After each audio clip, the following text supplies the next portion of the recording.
She inherited an old mountain cabin she thought was empty, but while fixing her cabin, she knocked down a wall and uncovered a hidden underground facility sealed since the 1930s. Inside, she discovered signs of Project Hollow, a top-secret chamber buried beneath the ridge, and a truth more dangerous than she ever imagined. Stay tuned to find out what was hidden behind that iron door. But before we dive in, tell us, where are you watching from? We love seeing our global family in the comments. Let's get started. Eliza hadn't expected the silence to sound so personal. Not after all the paperwork.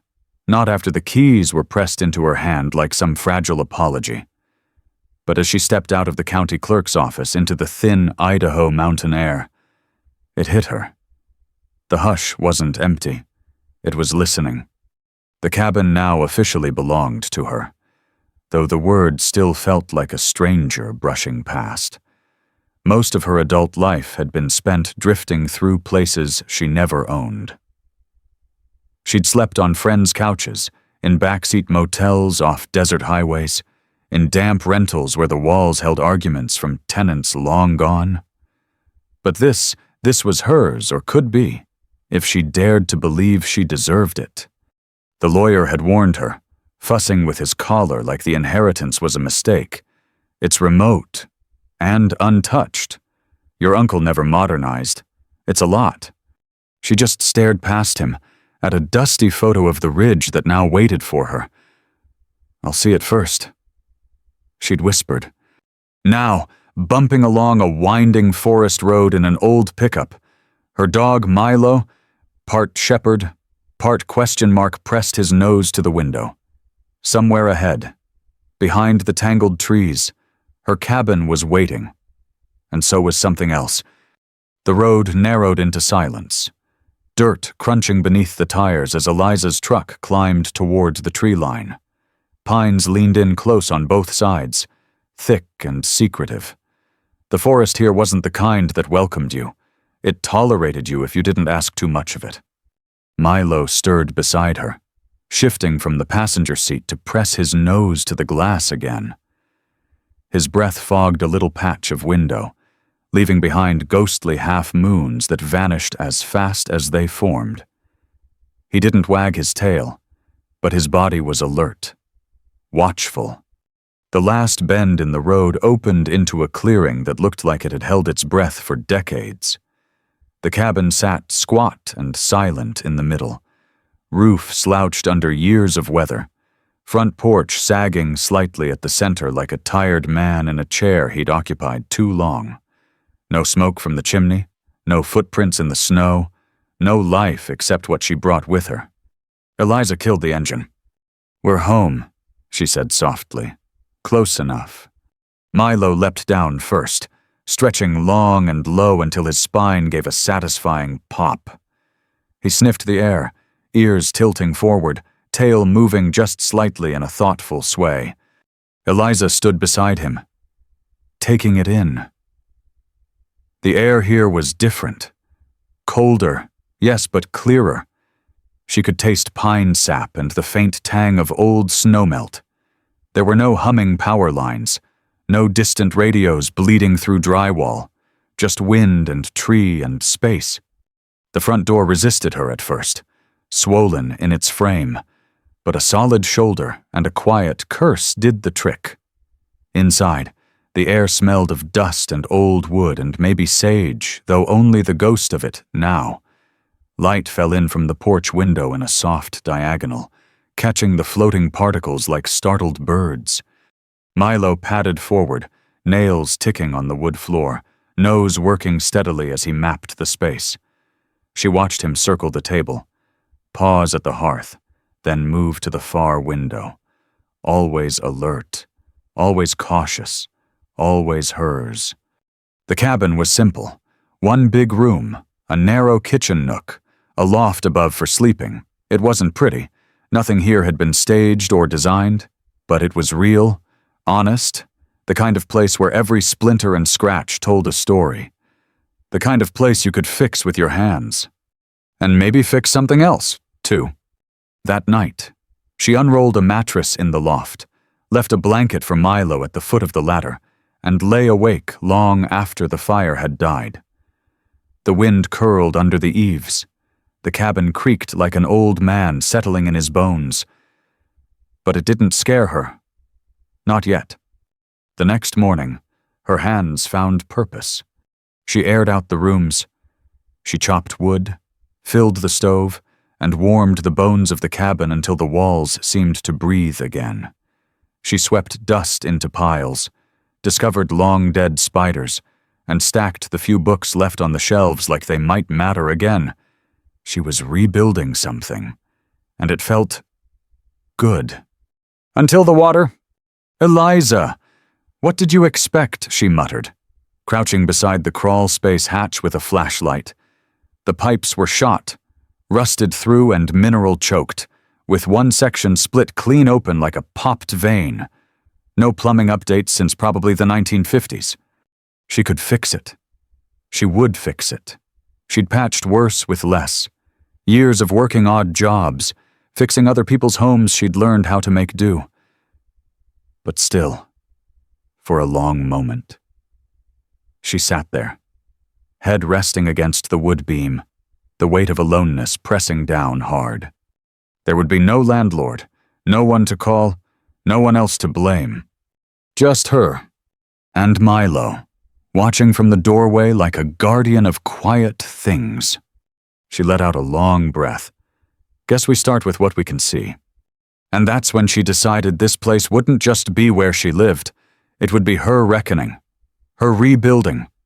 Every board she sanded, every nail she drove in would be proof that she was here, that she belonged, that she could stay. Her first real project, the interior wall, a thin tongue-and-groove partition that made no sense now, it split the main room, cutting it into two cramped spaces, a front sitting area and a small shadowed alcove with an old cot tucked under a dusty blanket. She didn't want it. Didn't need barriers.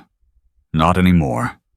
Milo sniffed along the wall's edge, then sneezed loud and definitive and walked away. Eliza took it as a sign.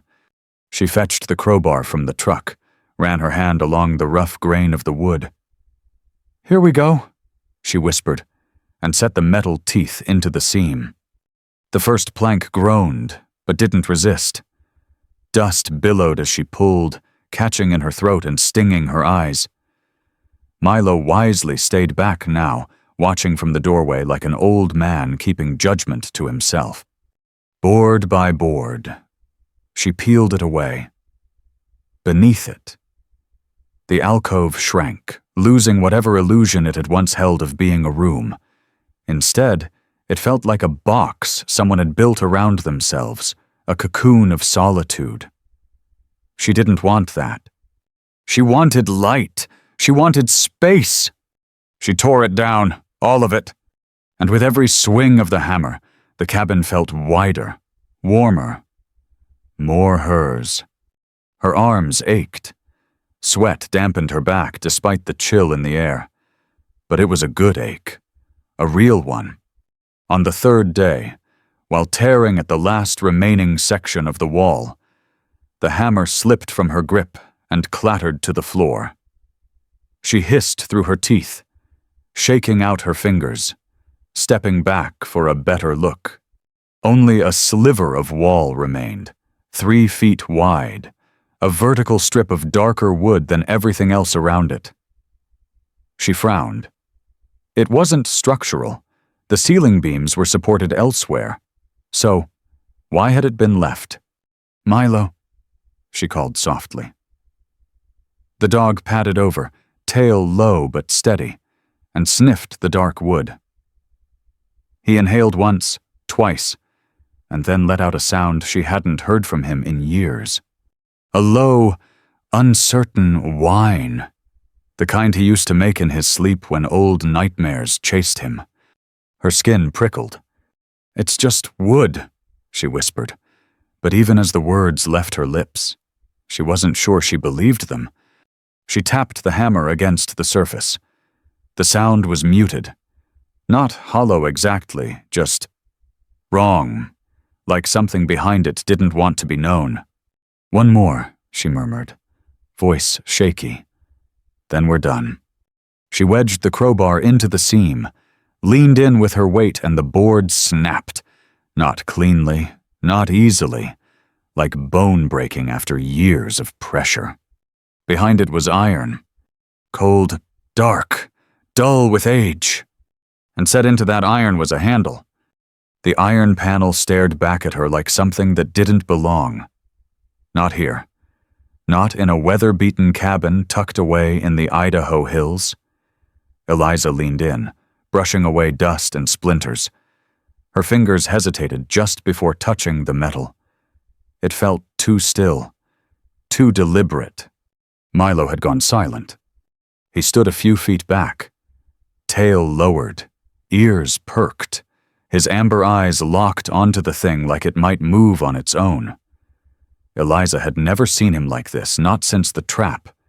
And even then, he'd whined, he'd growled, but he hadn't gone quiet. She pressed her palm to the surface. Instantly, cold shot through her glove and into her bones, the kind of cold that felt old. Not from temperature, but from time. This iron had been here a long while, longer than her uncle's life, maybe even before the cabin itself. Her hand found something carved beneath the rust, a faint pattern. Circles, sharp angles, almost like a symbol, but smoothed down by decades of silence. There was a lock once, an industrial padlock, but someone had cut through it, clean and sharp, long ago. Whoever hid this door hadn't meant to lock it.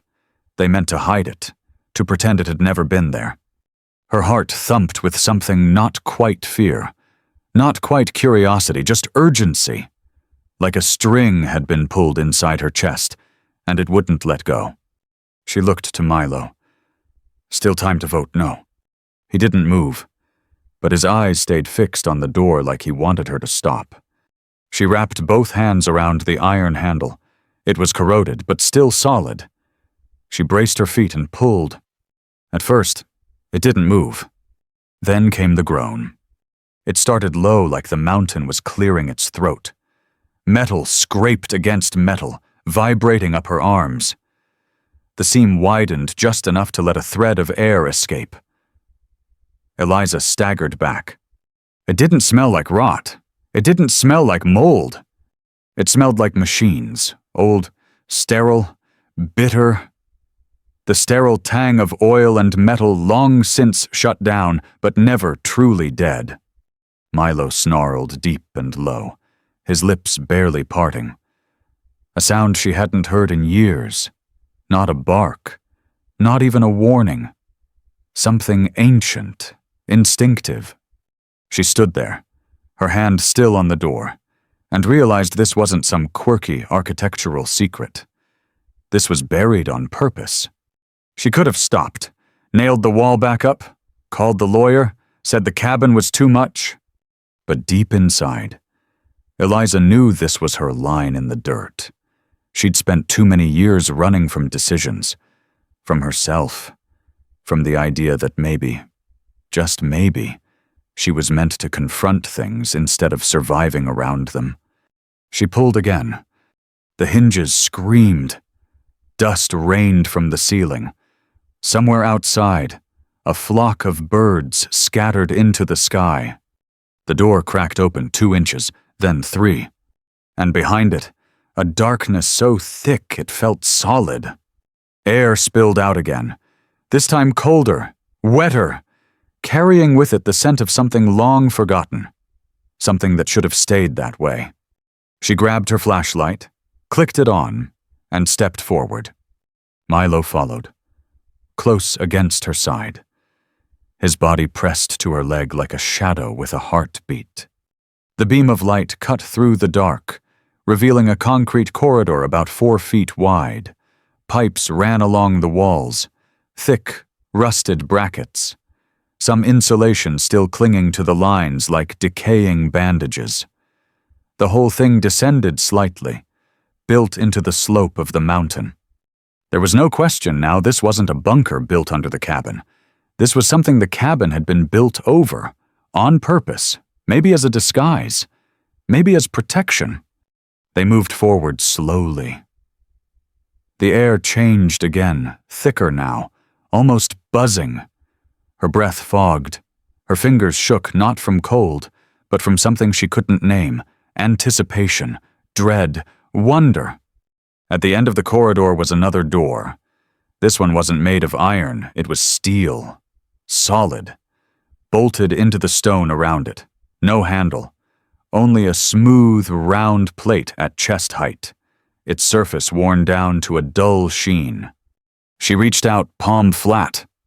The moment her skin touched the plate, a click echoed through the hallway. Then another. And slowly, too slowly, the steel door began to slide sideways into the wall with a grinding groan. Warm air greeted her. Not fresh, just warmer. And older. It reeked of machinery, metal, and something chemical. Her stomach turned. Milo stopped cold at the threshold, growling. What lay beyond wasn't a room. It was a chamber. A massive, circular space carved directly into the mountain rock. Metal shelves lined one wall, holding crates and dusty tools. Another wall was lined with fogged glass cabinets, their contents unreadable. But Eliza's eyes went to the center of the room and stayed there. A massive steel cylinder, bolted to the ground, taller than her. Thick cables ran from its base into the walls. Pressure gauges decorated its surface. Though the needles pointed nowhere now, it looked like something out of a submarine or a lab. Something scientific, controlled, dangerous. She stepped closer, breath catching. Milo stayed at the door, refusing to go further. Above the machine, a brass plate was bolted in. She brushed it clean. The engraving read, "Subsurface pressure. Retention chamber project hollow. A controlled failure may destroy the ridge. Report damage immediately." Eliza's knees nearly buckled. She stared at the welds along the base. A single drop of moisture clung there. And then another. Her stomach dropped. Something inside the mountain was shifting. She didn't understand all of it, but she understood enough. This wasn't just a secret, it was a threat. Something her uncle hadn't hidden for privacy but to protect others. And now it was leaking. She took out her phone, snapped a photo of the brass plate, another of the slow, weeping line at the weld. She didn't look for valves, didn't go poking at switches. This wasn't something she could fix with duct tape and know-how. She turned back to Milo. "Let's go," she whispered. He didn't need to be told twice. They backed down the hallway, Eliza's flashlight flickering slightly now as if the chamber had drained even that. The cabin light hit her face like sunrise after too much night. For a long moment, she stood there in the doorway, breathing the cold, real air of her home again. Then she grabbed her truck keys and headed for town. Whatever her uncle had tried to stop it had waited long enough. And now, it had her attention. The road down the mountain had never felt so narrow. Eliza gripped the steering wheel with white knuckles, her eyes flicking between the winding path ahead and the growing darkness in her rearview mirror. The sky was still that soft, amber glow of evening, but inside her chest, it felt like midnight, like something had already gone too far to stop. Milo lay curled in the passenger seat, unusually quiet, head pressed against her thigh. Not asleep, just bracing. She couldn't stop shaking. The cabin, the secret door, the corridor. It all spun through her mind like pages in a book she hadn't meant to open. That pressure chamber, bleeding from its welds. That brass plate, Project Hollow. The words still echoed in her ears like a warning she was never meant to hear. Her uncle had kept this hidden for decades. had died with the secret intact. And now it was hers. She'd come up the mountain to start over, to breathe, to be left alone. But the truth was clear now. The cabin wasn't a gift. It was a responsibility. A final, desperate relay handoff from a man who'd spent his life standing between that machine and the rest of the world. She hit the first overlook with a sliver of cell signal. The call connected on the second ring. 112, what's your emergency? Her voice caught once, but she pushed through. There's an underground facility beneath my cabin. Something called Project Hollow. One of the chambers is leaking. I think it could affect the ridge. There was a silence, not long, but heavy. When the voice came back, it was different. Sharper. Ma'am, stay off the mountain. Authorities are being dispatched immediately. Do not return to the structure. Eliza stared out over the valley, golden trees, quiet roads, smoke curling from distant chimneys. All of it felt so thin, so breakable, as if beneath all that beauty was a fault line no one had noticed. Until now. She waited in town, parked near a diner that smelled of coffee and stale pancakes. She didn't go inside, just sat on the tailgate with Milo's head resting in her lap, his ears twitching every time a truck passed. It wasn't long before the first convoy arrived. Black trucks, white government lettering, emergency response logos she didn't recognize, people in heavy jackets and serious expressions. No one questioned her. No one asked if she was sure. They just listened, and then drove toward the mountain like they'd been expecting something like this for a very long time. By nightfall, a perimeter had been set. The road blocked off, access restricted. She wasn't allowed to go back. Not yet. She sat alone, watching her mountain, her home swallowed by blinking lights and silence. 3 months passed. 3 months of seeing the world from the outside, of engineers with blank expressions giving updates filled with words like geological integrity and controlled pressure release and containment viability. They drilled deeper, vented gases, reinforced steel with modern alloy. Every week, Eliza would ask, "Is it safe yet?" And every week they'd reply, "Soon." She never asked what would have happened if she hadn't found the door, because she already knew. The mountain had been holding its breath, and she'd been the first to listen closely enough to hear it exhale. The lead engineer, a woman named Collins with wind-chapped cheeks and glacier-blue eyes, finally met her again on a brisk morning in May. "It's stable now," she said. "Simple and quiet. As stable as geology ever allows. Whatever your uncle prevented back then, your call prevented it again." Eliza didn't answer right away. The weight of those words didn't land gently. She wanted to ask why no one ever knew. Why something so dangerous could be buried beneath a cabin with no one watching it.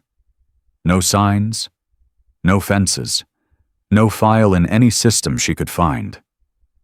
But in her gut, she already understood.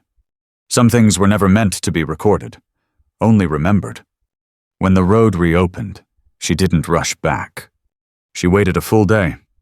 Then, one late afternoon, she and Milo drove up the ridge again. No convoy, no warnings, just them.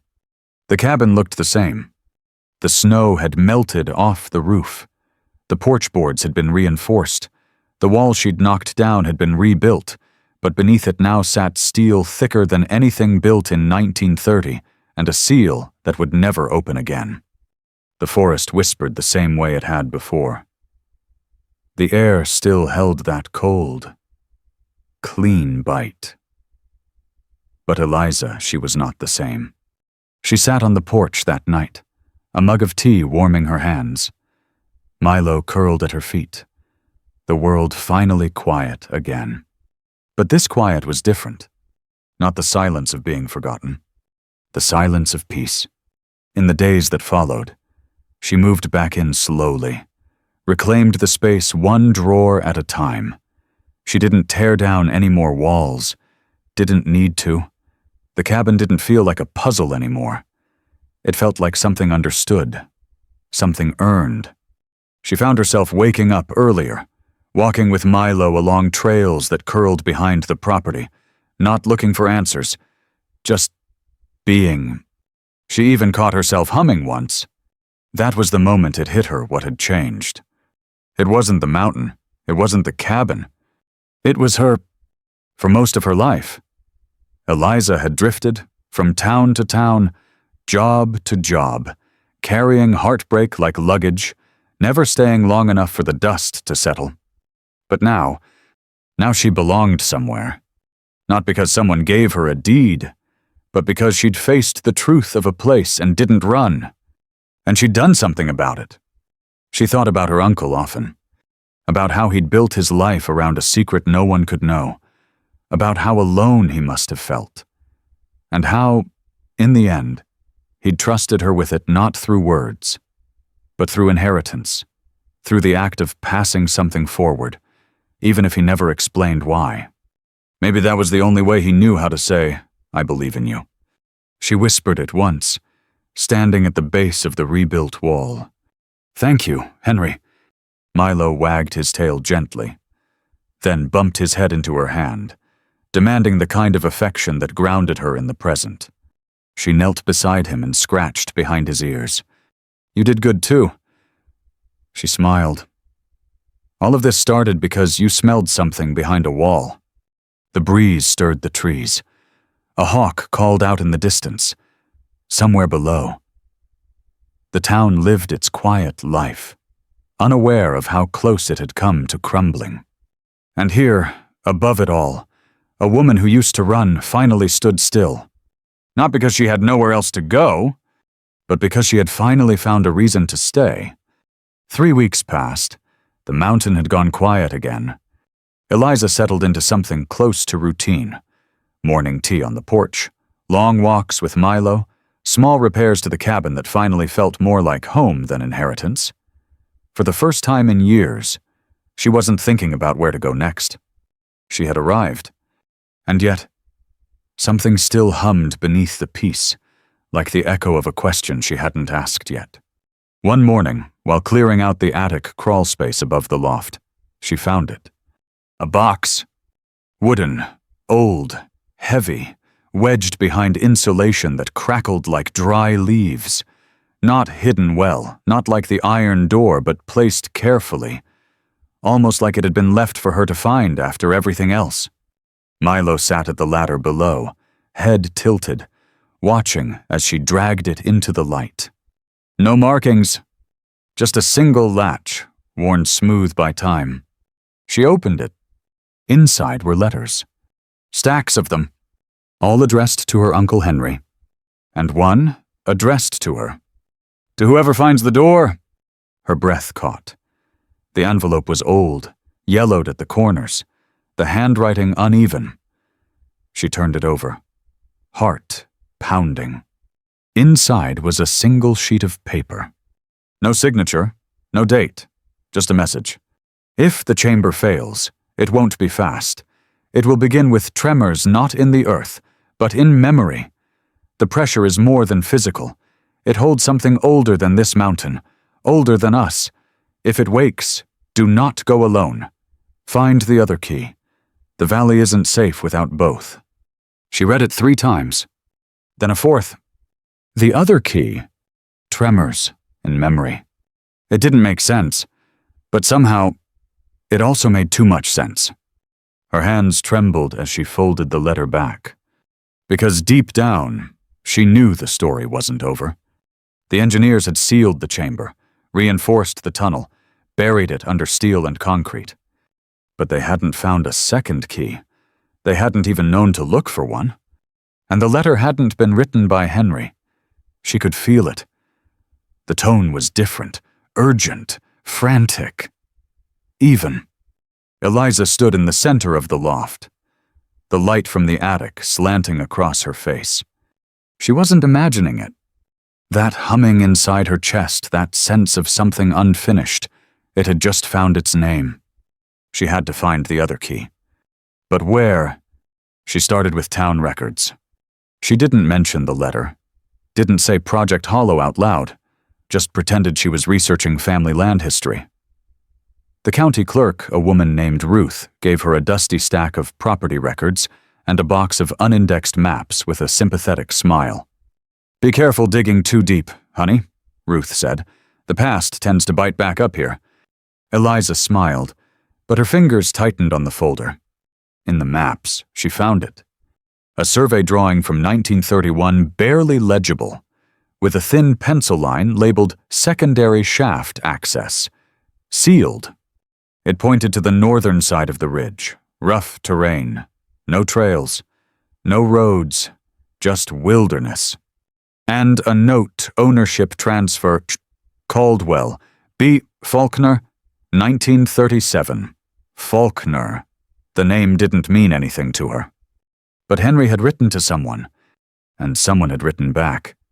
She loaded the truck with supplies, flashlights, rope, her old hiking boots, extra food for Milo. The peace she had felt just days ago was gone, now replaced by a pull. Not of fear, but of purpose. It wasn't over. The hike took nearly 4 hours. Thick brush, fallen trees, no signs of life except for deer tracks and the distant rustle of something large but unseen. Then, just past a rocky outcrop near a dried-up creek bed, she saw it. A vent pipe, rusted, barely sticking out of the ground like a broken antenna, and beside it a slab of concrete half buried in earth, cracked, but clearly man-made. Milo stopped cold, his ears back, a soft growl in his throat. Eliza crouched beside the slab, brushing away dirt. There barely visible was a set of numbers stamped into the corner. Hache Fundro 2. Henry Faulkner. Or Hollow Facility. Her heart pounded. There had to be an entrance nearby.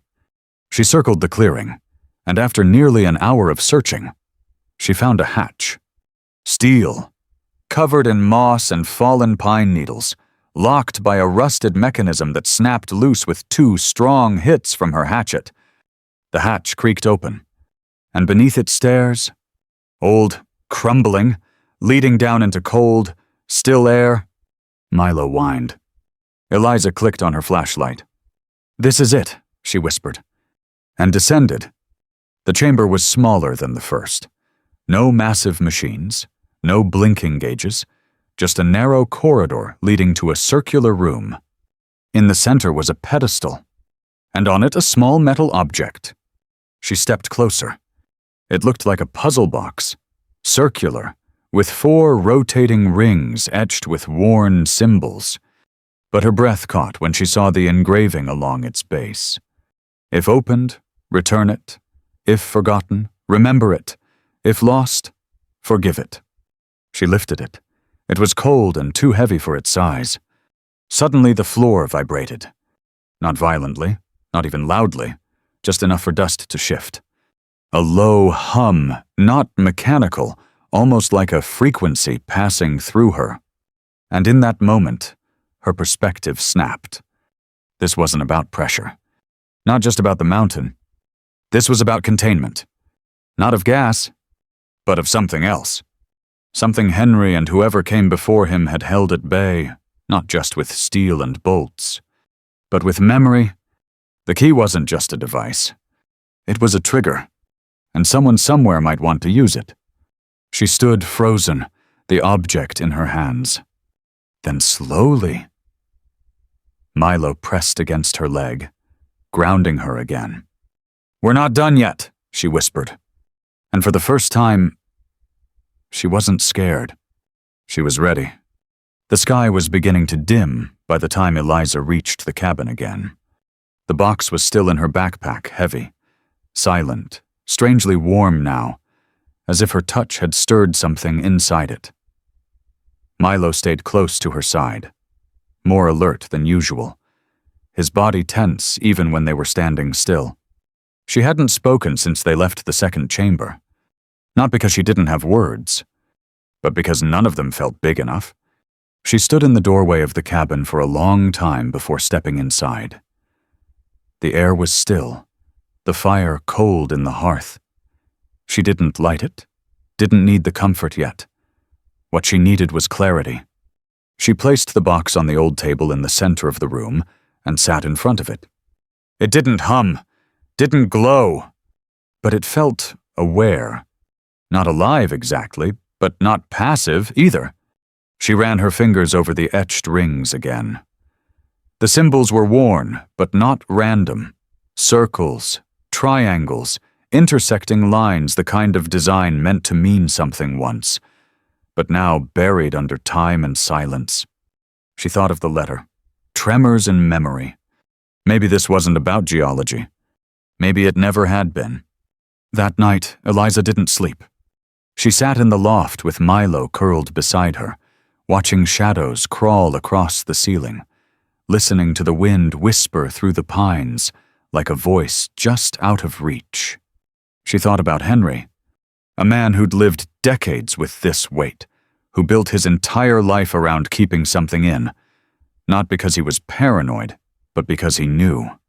And somehow, he trusted her to take his place. Not because she was brave or ready, but because she was willing. That's what it came down to, didn't it? Not strength, not genius, just willingness to stay when it's easier to leave, to face what others pretend doesn't exist, to protect what no one else even knows is in danger. The next morning, Eliza hiked back to the Overlook. Not to call for help, not to report anything, but just to see the valley spread out beneath her like a living thing, calm, unaware, beautiful.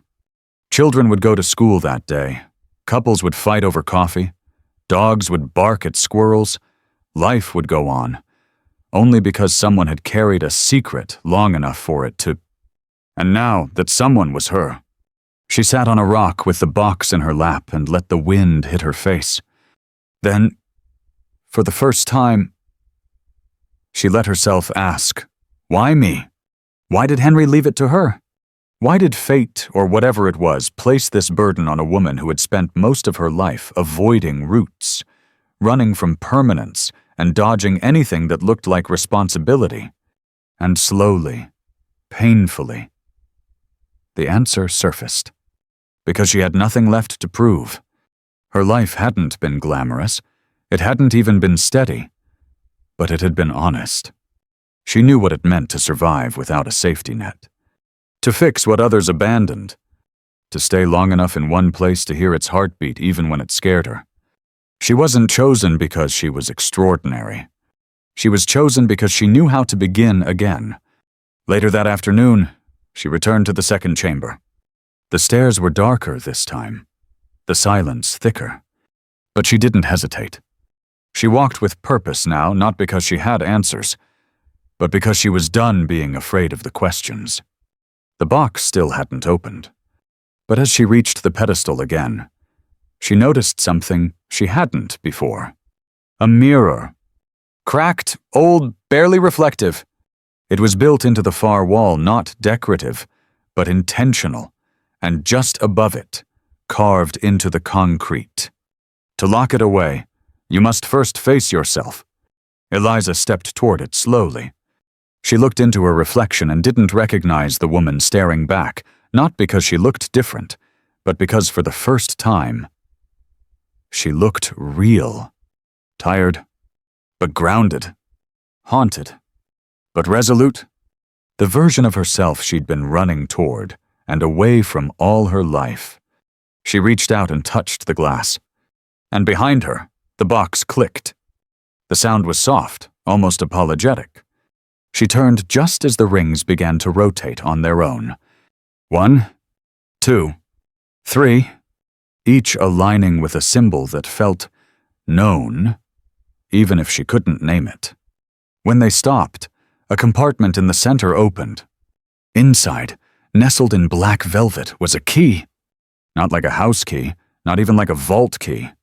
It looked ancient, handmade, forged from a dark metal she didn't recognize, with carvings that matched the pattern on the hidden iron door in her cabin. and wrapped around the key was a thin chain. With a tag, HF Efron. She closed her eyes. Henry Faulkner, Shaft Zo 2. He hadn't hidden it from her. He'd left a map. She just hadn't been the person yet who could read it. When she returned to the cabin that evening, the key hung around her neck. The sun was setting in thin ribbons across the porch. Milo waited at the door, tail thumping gently. She scratched behind his ears. And for the first time, she whispered, "We're not just keeping a secret anymore." He looked up at her, ears perked. "We're guardians now." The word didn't feel dramatic. It felt earned. She hadn't defeated anything, hadn't sealed some great evil, but she'd chosen not to look away. And that was the beginning of everything. A week after finding the key, the dreams began.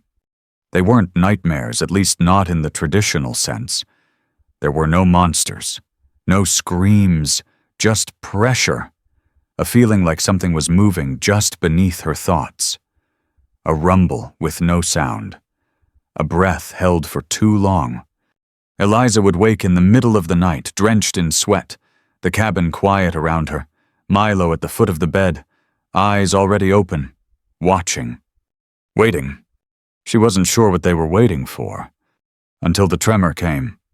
It was small, barely noticeable. The mug on the windowsill rattled. A single book fell off the shelf. And then, silence again. But it was enough. She knew what it meant. Whatever the engineers had sealed, whatever had been buried under concrete and intention, it wasn't done. The box hadn't locked again, and the key still pulsed warm against her chest. Eliza stood at the edge of the porch that morning, the mountain stretching endlessly before her, and she made a decision. Not out of fear, but out of duty. She wouldn't wait for someone else to tell her what came next. She'd go find it herself. She hiked back to Shaft 02. This time, she moved quickly. The terrain no longer felt unfamiliar. Her body moved with purpose, with memory, as if her muscles had finally caught up to what her soul already knew. She was built for this. When she reached the hatch, the earth around it was disturbed, slightly, like something had shifted beneath. Milo growled. She knelt beside the entrance, slid the key from her neck, and held it for a moment in both hands. "This ends today," she whispered. "Or it begins. Either way. We don't leave it behind." The lock clicked open, and the earth swallowed her whole. Down the narrow staircase. The second chamber was darker than before. The lights, what few emergency bulbs had glowed faintly, were dead now. Only her flashlight cut through the black. She expected silence, but instead, she heard breathing. Not from a person, not from a machine, but from the walls themselves. The pulse of air moving in and out of ancient vents, as if the mountain was no longer asleep, as if it was watching her. She stepped into the chamber. The pedestal was empty, the mirror still cracked, and on the far side of the wall, another door. This one was older, built of thick iron, engraved with the same markings as the key. She didn't hesitate. She slid the key into the slot, twisted, and the door opened. What lay beyond wasn't a room. It was a vault, but not for gold, not for secrets, for memory. Rows of tall, glass cylinders lined the walls. Inside them, fragments, objects, pieces of things that didn't belong together. A child's wooden toy, a rusted compass, a music box, a journal, a revolver, a wedding ring. Hundreds of them, suspended, preserved, and above each a name. Henry Faulkner, Benjamin Caldwell, Rosalie Dane, Clara Finch. Her eyes moved down the line, until she found it. Eliza Hart. She stumbled back. The cylinder beneath her name was empty, waiting. Tears filled her eyes, because now she understood. This wasn't a storage facility. It was a ledger, A place where guardians came to leave something behind. Something personal. Something powerful. Not magic, not science. Memory. Their own. A tether between them and the thing in the mountain. Something that, if ever awakened, would feed on what made them human. Not their body, but their truth. Their fear, their grief, their love. Eliza had nothing to leave. Not yet. But one day she would.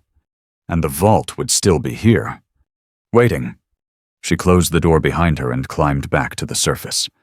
The morning sun just beginning to spill across the ridge. She stood still for a long time, breathing deep, her hand wrapped tightly around the key. This was no longer just Henry's burden. It wasn't even hers alone. It belonged to anyone brave enough to remember. Anyone willing to say, "I will hold the line." Back at the cabin. She lit a fire for the first time in days. Milo curled beside it, finally at ease again. And Eliza pulled out a fresh notebook. On the first page, she wrote, "If you're reading this, you've found the key, you've heard the silence, and now you have a choice. Stay or forget. But if you stay, know this, you are not alone anymore." She closed the journal and placed it in the drawer beside the bed. Then she sat on the porch, watching the mountain breathe. And for the first time since she arrived, she didn't feel like she'd inherited something. She felt like she'd become something. A guardian. A witness. A beginning. Sometimes, what we inherit isn't land or money or comfort. Sometimes, we inherit a question. A door that creaks open not with answers, but with responsibility. Eliza came to the mountain searching for peace, but she found something more powerful. Purpose. She didn't choose to be a guardian. She simply chose not to look away. And that's the lesson. You don't have to be extraordinary to protect something important. You just have to stay when it's easier to leave, to listen when no one else is listening, to remember when everyone else forgets. True strength isn't in conquering the mountain. It's in being willing to carry a secret, so others don't have to. Because some doors in life won't stay closed forever. And when they open, the world needs someone brave enough to walk through. The end? Up next, 2 more powerful stories that stay with you long after the screen fades. Click to continue, and if you believe in quiet courage and untold legacies, hit subscribe